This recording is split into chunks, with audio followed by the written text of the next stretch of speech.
వేకువనే నిద్ర లేచి రేయి పొద్దుపోయిన దాకా మేల్కొనియుండి కష్టపడి పని చేసిన లాభము ఏమి? తర్వాత వాక్యం తల్లి,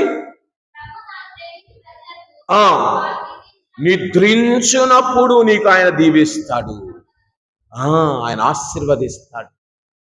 ఈ రోజుల్లో ఒక షిఫ్ట్, 2 షిఫ్ట్లు, 3 షిఫ్ట్లు అంట.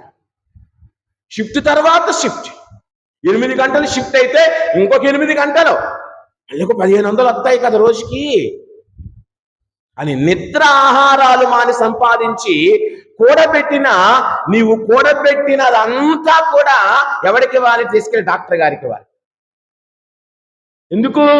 డాక్టర్ గారండి నిద్ర రావటం లేదు, టాబ్లెట్ 1 చాలదు, 2 చాలదు, 3. అదే టయానికి పండుకుంటే 9ంటికి మంచం ఎక్కితే 5ంటికి లెగిస్తే ఉదయాన్నే ఇంకంతకు మించినది ఏముందండి? అంత ఆరోగ్యం. 9ంటికి మంచం ఎక్కాం, 6:30, 7ంటికి తినేసి 9ంటికి మంచం ఎక్కి ఉదయం 5ంటికి లేచి చక్కగా పనులన్నీ చేసుకుని మళ్ళీ డ్యూటీకి వెళ్ళి మళ్ళీ సాయంత్రం వచ్చి చక్కగా అన్నీ చేసుకుంటే, అమ్మా లేదు వెళ్తే 5కి వెళ్ళాలి, సాయంత్రం 5 దాకా, ఉదయం 5 నుండి సాయంత్రం 12 గంటలు పనిచేయాలి. ఉపయోగం ఏంటి? ఎవడి కోసం? నీ ఆరోగ్యం పోయిన తర్వాత ఎవడిస్తాడు ఇవన్నీ?